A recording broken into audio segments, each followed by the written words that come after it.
Elon মাস্কের স্টারলিংককে বাংলাদেশে আমন্ত্রণ জানানো এবং তা চালু করার মূল কারণ হচ্ছে ইন্টারনেট শাটডাউন চিরতরে বন্ধ করা।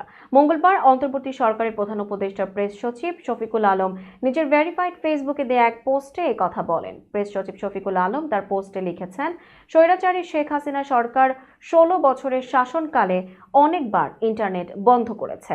বিক্ষোভ দমন করতে বা বিরোধী কোনো বড় আন্দোলন দমন করার ক্ষেত্রে স্বৈরশাসক ও একনায়কদের প্রিয় একটি হাতিয়ার হচ্ছে ইন্টারনেট শাটডাউন। কিন্তু এই প্রক্রিয়ায় লাখো ফ্রিল্যান্সার ক্ষতিগ্রস্ত হয়েছিলেন। কেউ কেউ তাদের চুক্তি এবং চাকরি চিরতরে হারান।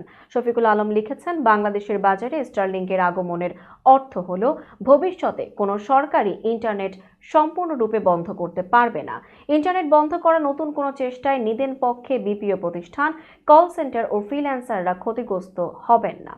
এর আগে ১৯ ফেব্রুয়ারি এক চিঠিতে মার্কিন প্রেসিডেন্ট ডোনাল্ড ট্রাম্প সরকারের ডিপার্টমেন্ট অব গভর্নমেন্ট এফিসিয়েন্সির প্রধান ও খ্যাতনামা প্রযুক্তি উদ্যোক্তা ইলন মাস্ককে আগামী ৯০ কার্যদিবসের মধ্যে বাংলাদেশে স্টারলিংক ইন্টারনেট সেবা চালু করার আহ্বান জানান প্রধান উপদেষ্টা ডক্টর মোহাম্মদ ইউনূস। সেই সঙ্গে তাকে বাংলাদেশ সফরের আমন্ত্রণও জানিয়েছেন তিনি।